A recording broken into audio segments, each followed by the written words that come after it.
बिस्मिल्लाहिर्रहमानिर्रहीम। अस्सलाम वालेकुम व रहमतुल्लाहि व बरकातहू। की हाल चाल है जी? ठीक ठाक हो? उम्मीद है अल्लाह ताला दे हुक्म दे नाल इंशाअल्लाह तुसी सारे ठीक ठाक होवोगे। अल्लाह ताला सब ते रहमत फरमाए, अल्लाह ताला सब नूं अपने हिफ्ज़ो ईमान दे विच रखे। अज दे व्लॉग दे विच मैं तुहानूं दसांगा कि एक इस्लामाबाद दे विच बड़ी मशहूर टिकटॉकर सी सना यूसुफ। ਉਹਨੂੰ बड़ी बेदर्दी ਦੇ ਨਾਲ कतल कर दिता गया, मार दिता गया। इस जहाने फानी तो ਉਹਨੂੰ रुखसत कर दिता गया ਤੇ ਉਹਦੀ ਕੀ ਵਜ੍ਹਾ ਸੀ ਕਿ ਉਹਨੂੰ ਮਾਰ ਦਿੱਤਾ ਗਿਆ। ਪਿਛਲੇ ਦਿਨਾਂ ਦੇ ਵਿੱਚ ਤੁਸੀਂ ਦੇਖਿਆ ਕਿ ਇੱਕ ਥਲ ਕੀ ਸ਼ਹਿਜ਼ਾਦੀ ਨੂਰਪੁਰ ਥਲ ਖੁਸ਼ਾਬ ਦਾ ਇਲਾਕਾ ਉੱਥੇ ਸੀ, ਉਸ ਟਿਕਟਾਕਰ ਨੂੰ ਮਾਰ ਦਿੱਤਾ ਗਿਆ ਸੀ। ਉਸ ਟਿਕਟਾਕਰ ਦੀਆਂ ਤਾਂ ਚਲੋ ਬਹੁਤ ਗਲਤ ਵੀਡੀਓਆਂ ਸੀ ਜਿਹਦੀ ਵਜ੍ਹਾ ਨਾਲ ਉਹ ਗੈਰਤ ਦੇ ਨਾਮ ਤੇ ਉਹਦੇ ਕਜ਼ਨ ਨੇ ਉਹਨੂੰ ਮਾਰ ਦਿੱਤਾ। ਲੇਕਿਨ ਆ ਜਿਹੜੀ ਟਿਕਟਾਕਰ ਸੀ ਇਸਲਾਮਾਬਾਦ ਦੇ ਵਿੱਚ ਰਹਿੰਦੀ ਸੀ ਸਨਾ ਯੂਸੁਫ, ਤੇ ਇਹਨੂੰ ਕਿਉਂ ਮਾਰਿਆ ਗਿਆ? ਹਾਲਾਂਕਿ ਇਹਦਾ ਕੰਟੈਂਟ ਵੀ ਅੱਛਾ ਸੀ, ਕੋਈ ਗਲਤ ਕਿਸਮ ਦੀਆਂ ਵੀਡੀਓਆਂ ਨਹੀਂ ਸੀ ਬਣਾਉਂਦੀ, ਯਾਨੀ ਕੋਈ ਅੱਛੀਆਂ ਵੀਡੀਓਆਂ ਜਿੰਨੀਆਂ ਤੁਸੀਂ ਟਿਕਟੌਕ ਤੇ ਦੇਖ ਲਓ, ਗਲਤ ਕੋਈ ਵੀ ਵੀਡੀਓ ਨਹੀਂ ਸੀ ਬਣਾਉਂਦੀ। ਟਿਕਟੌਕ ਤੇ ਦੇ 7 ਲੱਖ ਫਾਲੋਅਰ ਸੀ ਤੇ ਇੰਸਟਾਗ੍ਰਾਮ ਤੇ ਦੇ 4.4 ਕੇ ਫਾਲੋਅਰ ਸੀ। ਤੇ ਇਸ ਤੋਂ ਇਲਾਵਾ ਇਹ ਮਸ਼ਹੂਰੀਆਂ ਦਿੰਦੀ ਸੀ ਕਿਸੇ ਚੀਜ਼ ਨੂੰ ਪ੍ਰਮੋਟ ਕਰਨ ਵਾਸਤੇ, ਯਾਨੀ ਪੈਸੇ ਵੀ ਕਮਾ ਰਹੀ ਸੀ। ਤੇ ਇਹ ਕੀ ਵਜ੍ਹਾ ਬਣੀ ਕਿ ਇਹਨੂੰ ਵਿਚਾਰੀ ਨੂੰ ਗੋਲੀਆਂ ਮਾਰ ਦਿੱਤੀਆਂ ਗਈਆਂ? ਉਹਦੀ ਮੁਕੰਮਲ ਤਫਸੀਲਾਤ ਅੱਜ ਦੀ ਇਸ ਵੀਡੀਓ ਦੇ ਵਿੱਚ ਮੈਂ ਤੁਹਾਨੂੰ ਦੱਸਾਂਗਾ। ਸਨਾ ਯੂਸੁਫ ਜਿਹਦੀ ਉਮਰ ਸਿਰਫ ਹਜੇ 17 ਸਾਲ ਸੀ, ਇਹਦੇ ਵਾਲਿਦ ਸਾਹਿਬ ਦਾ ਨਾਮ ਮੁਹੰਮਦ ਯੂਸੁਫ ਸੀ। ਮੁਹੰਮਦ ਯੂਸੁਫ ਦੱਸਦੇ ਨੇ ਕਿ ਇੱਕ ਸਰਕਾਰੀ ਮੁਲਾਜ਼ਮ ਆ। ਇਹਨਾਂ ਦਾ ਅਪਰ ਚਤਰਾਲ ਦੇ ਨਾਲ ਤਲਕ ਸੀ, ਉੱਥੇ ਦਾ ਇਲਾਕਾ ਇਹਨਾਂ ਦਾ ਆਬਾਈ ਗਾਉਂ ਆ ਜਿੱਥੇ ਰਹਿੰਦੇ ਸੀ। ਲੇਕਿਨ ਇਹ ਪਹਿਲੋਂ ਰਾਵਲਪਿੰਡੀ 'ਚ ਰਹਿੰਦੇ ਸੀ ਤੇ ਦੱਸਦੇ ਨੇ ਕਿ 2-3 ਮਹੀਨੇ ਹੋਏ ਇਸਲਾਮਾਬਾਦ ਜੀ 13 ਸੈਕਟਰ ਦੇ ਵਿੱਚ ਸ਼ਿਫਟ ਹੋਇਆਂ ਨੂੰ। ਇਹ ਟਿਕਟੌਕਰ ਸਨਾ ਯੂਸੁਫ ਜਿਹੜੀ ਆ ਇਹ 17 ਸਾਲ ਦੀ ਉਮਰ ਸੀ ਤੇ ਮੈਡੀਕਲ ਦੀ ਸਟੂਡੈਂਟ ਸੀ। ਬਹੁਤ ਇਹਦੇ ਚ ਟੈਲੈਂਟ ਸੀ, ਬਹੁਤ ਅੱਛੀ ਸੀ, ਕਾਬਲ ਸੀ। ਇਹ ਟਿਕਟੌਕ ਅਕਾਊਂਟ ਤੇ ਸੋਸ਼ਲ ਮੀਡੀਆ ਤੇ ਮਸ਼ਹੂਰ ਸੀ, ਵਾਇਰਲ ਸੀ। ਇਹਦੀ ਫਿਰ ਇੱਕ ਟਿਕਟੌਕਰ ਹੁੰਦਾ ਫੈਸਲਾਬਾਦ ਦਾ, ਦੱਸਦੇ ਨੇ ਕਿ ਜੜਾਂ ਵਾਲੇ ਦਾ। ਤੇ ਕਿਉਂਕਿ ਇਹ ਸਾਰੀਆਂ ਗੱਲਾਂ ਜਿਸ ਵੇਲੇ ਪੁਲਿਸ ਨੇ ਤਫਤੀਸ਼ ਕੀਤੀ ਉਦੋਂ ਪਤਾ ਲੱਗਾ, ਪੁਲਿਸ ਨੇ ਜਿਸ ਵੇਲੇ ਉਸ ਬੰਦੇ ਨੂੰ ਫੜਿਆ, ਉਸ ਬੰਦੇ ਦਾ ਨਾਂ ਸੀ ਉਮਰ ਹਯਾਤ ਤੇ ਉਹਦੀ ਉਮਰ ਸਿਰਫ 22 ਸਾਲ ਸੀ ਤੇ ਕੋਈ ਏਡਾ ਅਮੀਰ ਲੜਕਾ ਨਹੀਂ ਸੀ ਹੈਗਾ, ਇੱਕ ਮਿਡਲ ਕਲਾਸ ਦਾ ਲੜਕਾ ਸੀ ਤੇ ਮੈਟ੍ਰਿਕ ਸਿਰਫ ਅਜੇ ਕੋਈ ਕਹਿੰਦਾ ਫੇਲ ਆ ਜਾਂ ਪਾਸ ਆ। ਤੇ ਇਹ ਦੇਖ ਲਓ ਤੁਸੀਂ, ਸਨਾ ਯੂਸੁਫ ਮੈਡੀਕਲ ਦੀ ਸਟੂਡੈਂਟ ਸੀ। ਇਹ ਉਮਰ ਹਯਾਤ ਉਹਦੇ ਨਾਲ ਰਾਬਤਾ ਕਰਨ ਦੀ ਕੋਸ਼ਿਸ਼ ਕਰਦਾ, ਉਹਦੇ ਨਾਲ ਦੋਸਤੀ ਕਰਨ ਦੀ ਕੋਸ਼ਿਸ਼ ਕਰਦਾ, ਲੇਕਿਨ ਉਹ ਇਸ ਚੱਕਰ 'ਚ ਨਹੀਂ ਪੈਂਦੀ, ਇਹਨੂੰ ਲਿਫਟ ਨਹੀਂ ਕਰਾਉਂਦੀ ਹੈਗੀ। ਇਹ ਦੱਸਦੇ ਨੇ ਕਿ 29 ਮਈ ਨੂੰ ਨਾ ਇਹਦੀ ਸਾਲਗਿਰਾ ਸੀ ਸਨਾ ਯੂਸੁਫ ਦੀ। ਇਹਨੇ ਉਹ ਸਾਲਗਿਰਾ ਜਿਸ ਵੇਲੇ ਮਨਾਈ ਆ, ਉਮਰ ਹਯਾਤ ਨੇ 29 ਮਈ ਨੂੰ ਸਨਾ ਯੂਸੁਫ ਦੇ ਨਾਲ ਬਰਥਡੇ ਤੇ ਆਉਣ ਦੀ ਖਾਹਿਸ਼ ਦਾ ਇਜ਼ਹਾਰ ਕੀਤਾ, ਲੇਕਿਨ ਉਹਨੇ ਇਹਨੂੰ ਲਿਫਟ ਨਹੀਂ ਕਰਾਈ। ਤੇ ਆਖਰੀ ਟਾਈਮ ਦੱਸਦੇ ਨੇ ਕਿ 2 ਤਰੀਕ ਨੂੰ ਜਿਸ ਵੇਲੇ ਇਹ ਜਾਂਦਾ ਉੱਥੇ ਇਹਨਾਂ ਦੇ ਘਰ ਜੀ 13 ਸੈਕਟਰ ਦੇ ਵਿੱਚ ਇਸਲਾਮਾਬਾਦ, ਦੱਸਦੇ ਨੇ ਕਿ ਇਹ ਜਾਂਦਾ, ਜਾ ਕੇ ਕੁੰਡੀ ਖੜਕਾਉਂਦਾ ਤੇ ਸਨਾ ਯੂਸੁਫ ਨੇ ਦਰਵਾਜ਼ਾ ਖੋਲ ਕੇ ਤੇ ਉਹਨੇ ਕਿਹਾ ਕਿ ਇਹ ਬੜਾ ਯਾਨੀ ਘਬਰਾਇਆ ਬੈਠਾ ਉੱਥੇ। ਤੇ ਦੱਸਦੇ ਨੇ ਸਨਾ ਯੂਸੁਫ ਨੇ ਕਿਹਾ ਕਿ ਤੂੰ ਬਹੁਤ ਗਰਮ, ਤੇਰੀ ਤਬੀਅਤ ਆ ਗਰਮ ਆ, ਬਹਿ ਜਾ, ਤੈਨੂੰ ਮੈਂ ਪਾਣੀ ਪਿਲਾਉਂਦੀ ਆ। ਪਾਣੀ ਪੂਣੀ ਵੀ ਪਿਲਾਇਆ ਉਹਨੇ, ਸਨਾ ਯੂਸੁਫ ਨੇ ਇਹਨੂੰ ਬਿਠਾਇਆ। ਉਹਨੇ ਕਿਹਾ ਬਿਸਮਿਲ੍ਲਾਹ ਰਹਿਮਾਨ ਰਹੀਮ ਪੜ੍ਹ, ਉਹ ਵੀ ਪੜਿਆ ਇਹਨੇ ਤੇ ਇਸ ਤਰ੍ਹਾਂ ਬਿਠਾਇਆ ਉਹਨੂੰ। ਇਹਦੇ ਵਾਲਿदैन ਜਿਸ ਵੇਲੇ ਘਰੋਂ ਬਾਹਰ ਨਿਕਲ ਗਏ ਨਾ, ਇਹਦੀ ਇੱਕ ਫੁੱਫੋ ਸੀ ਸਨਾ ਯੂਸੁਫ ਦੀ ਕਲਿਓ ਘਰ, ਤੇ ਇਹ ਆਂਦਾ ਕਾਲਾ ਬੈਗ ਇਹਦੇ ਕੋਲ ਫੜਿਆ ਹੁੰਦਾ। ਕਹਿੰਦੇ ਦੱਸਦੇ ਨੇ, ਕੋਈ ਕਹਿੰਦੇ ਨੇ ਇਹਨੇ ਫੋਰਚੂਨਰ ਕਿਰਾਏ ਤੇ ਰੈਂਟ ਤੇ ਲਈ, ਕੋਈ ਇਸ ਤਰ੍ਹਾਂ ਦਾ ਮਾਮਲਾ, ਕੋਈ ਇਸ ਤਰ੍ਹਾਂ ਦੀਆਂ ਗੱਲਾਂ ਨੇ।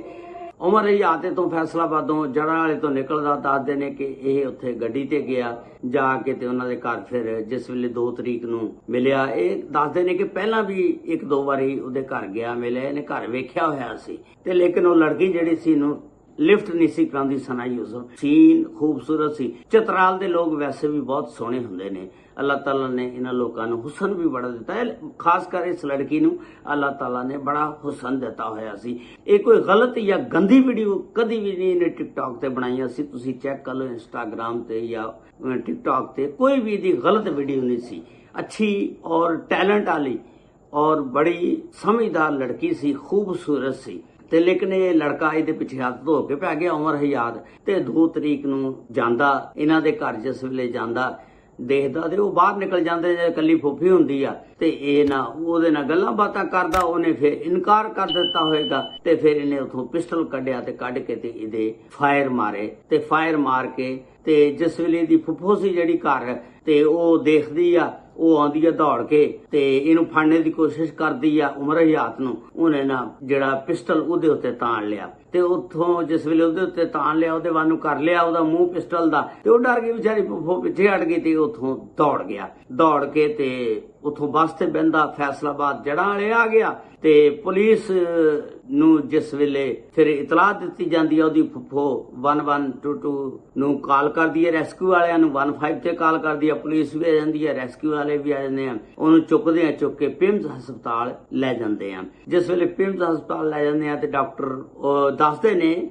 ਜਿਸ ਵੇਲੇ ਹਸਪਤਾਲ ਲਿਆਉਣ ਤੋਂ ਪਹਿਲਾਂ ਉਹ ਜ਼ਿੰਦਾ ਸੀ ਤੇ ਜਿਸ ਵੇਲੇ ਹਸਪਤਾਲ ਲਿਆਂਦੇ ਹੀ ਤੇ ਉਹ ਫਿਰ ਫੌਤ ਹੋ ਗਈ। ਫਿਰ ਉਸ ਤੋਂ ਬਾਅਦ ਦਾ ਪੋਸਟਮਾਰਟਮ ਕਰਾਇਆ ਜਾਂਦਾ ਤੇ ਉਸ ਤੋਂ ਬਾਅਦ ਫਿਰ ਉਹਦੀ ਜਿਹੜੀ ਲਾਸ਼ ਆ, ਮਈਅਤ ਜਿਹੜੀ ਆ, ਉਰਸਾਂ ਦੇ ਹਵਾਲੇ ਕਰ ਦਿੱਤੀ ਜਾਂਦੀ ਆ। ਔਰ ਫਿਰ ਉਹਦੀ ਲਾਸ਼ ਜਿਹੜੀ ਆ, ਮਈਅਤ ਦੱਸਦੇ ਨੇ ਕਿ ਉਹਨਾਂ ਦੇ ਵਾਈਗੋਂ ਚਤਰਾਲ, ਅਪਰ ਚਤਰਾਲ ਜਿਹੜਾ ਉੱਥੇ ਇਲਾਕਾ, ਉੱਥੇ ਲੈ ਗਏ, ਫਿਰ ਉੱਥੇ ਜਾ ਕੇ ਉਹਨੂੰ ਦਫਨਾਣਾ ਆ। ਪੁਲਿਸ ਇਸ ਦੇ ਉੱਤੇ ਤਫਤੀਸ਼ ਕਰਦੀ ਆ। ਦੱਸਦੇ ਕਿ ਫਿਰ ਥੋੜੇ ਜਿਹੇ ਟਾਈਮ ਤੋਂ ਬਾਅਦ ਨਾ ਫਿਰ ਪੁਲਿਸ ਨੇ ਫੈਸਲਾਬਾਦ ਤੇ ਜੜ੍ਹਾਂ ਵਾਲੇ ਛਾਪੇ ਮਾਰੇ ਤੇ ਉਸ ਬੰਦੇ ਨੂੰ ਫਿਰ ਗ੍ਰਿਫਤਾਰ ਕਰ ਲਿਆ।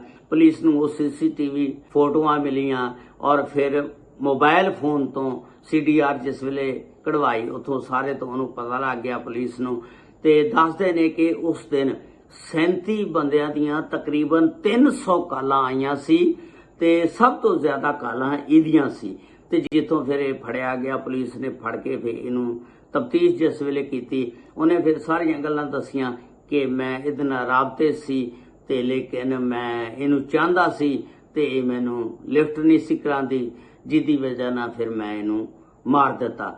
ਦੇਖੋ ਯਾਰ, ਮਾਰ ਦੇਣਾ, ਤੈਨੂੰ ਲਿਫਟ ਨਹੀਂ ਕਰਾਉਂਦੀ, ਜਾਂ ਤੂੰ ਕਿੱਥੇ ਮੈਟ੍ਰਿਕ ਪੜ੍ਹੇ ਆ ਤੇ ਉਹ ਕਿੱਥੇ ਮੈਡੀਕਲ ਦੀ ਸਟੂਡੈਂਟ, 17 ਸਾਲ ਉਹਦੀ ਉਮਰ। ਤੇ ਆਹ ਦੇਖ ਲਓ ਤੁਸੀਂ, ਸੋਸ਼ਲ ਮੀਡੀਆ ਤੇ ਪਹਿਲਾਂ ਬੜੀਆਂ ਤਸਵੀਰਾਂ ਚੱਲੀਆਂ, ਇੱਕ ਰਾਜਪੂਤ ਲੜਕਾ ਸੀ, ਉਹਦੀ ਗਲਤ ਵੀਡੀਓ ਚੱਲ ਗਈ, ਲੇਕਿਨ ਅਸਲ ਵੀਡੀਓ ਉਸ ਲੜਕੇ ਦੀ ਆ ਜਿਹੜਾ ਮੈਂ ਤੁਹਾਨੂੰ ਦਿਖਾ ਰਿਹਾ, ਜਿਹੜਾ ਫੈਸਲਾਬਾਦ ਦਾ। ਅਸਲ ਉਮਰ ਹਯਾਤ ਆ, 22 ਸਾਲ ਦੀ ਉਮਰ ਆ। ਤੇ ਇਸ ਤਰ੍ਹਾਂ ਉਸ ਲੜਕੇ ਨੇ ਉਸ ਨੌਜਵਾਨ ਲੜਕੀ ਨੂੰ, ਜਿਹਦੇ ਵਿੱਚ ਬਹੁਤ ਜ਼ਿਆਦਾ ਟੈਲੈਂਟ ਸੀ, ਜਿਹਨੇ ਅੱਗੇ ਹਜੇ ਵਧਣਾ ਸੀ, ਉਸ ਨੂੰ ਮੌਤ ਦੀ ਨੀਂਦ ਸੁਲਾ ਦਿੱਤਾ ਗਿਆ। ਉਸ ਵਿਚਾਰੀ ਦਾ ਕੀ ਕਸੂਰ ਸੀ? ਤੇ ਟਿਕਟੌਕ ਇੱਕ ਐਸਾ ਪਲੇਟਫਾਰਮ ਆ ਜਿਹੜਾ ਪਾਕਿਸਤਾਨ ਦੇ ਵਿੱਚ ਬਹੁਤ ਜ਼ਿੰਦਗੀਆਂ, ਖਾਸ ਕਰ ਨੌਜਵਾਨ ਬੱਚੀਆਂ ਦੀਆਂ ਨਿਗਲ ਗਈ। ਇਹ ਟਿਕਟੌਕ ਜਿਹੜੀ ਹੈ ਲੈ ਕੇ ਬਹਿ ਗਈ ਆ। ਅੱਲਾਹ ਤਾਲਾ ਸਨਾ ਯੂਸਫ ਨੂੰ ਆਪਣੀ ਰਹਿਮਤ ਦੇ ਨਾਲ ਬਖਸ਼ ਦੇ। ਗੁਨਾਹਾਂ ਖਤਾਵਾਂ ਇਨਸਾਨਾਂ ਕੋਲੋਂ ਹੁੰਦੀਆਂ ਰਹਿੰਦੀਆਂ ਨੇ,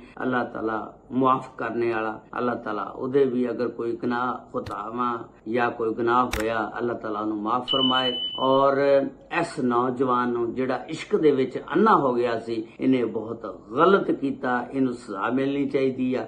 ਅੱਲਾਹ ਤਾਲਾ ਰਹਿਮਤ ਫਰਮਾਏ। अस्सलाम वालेकुम व रहमतुल्लाहि व बरकातहू।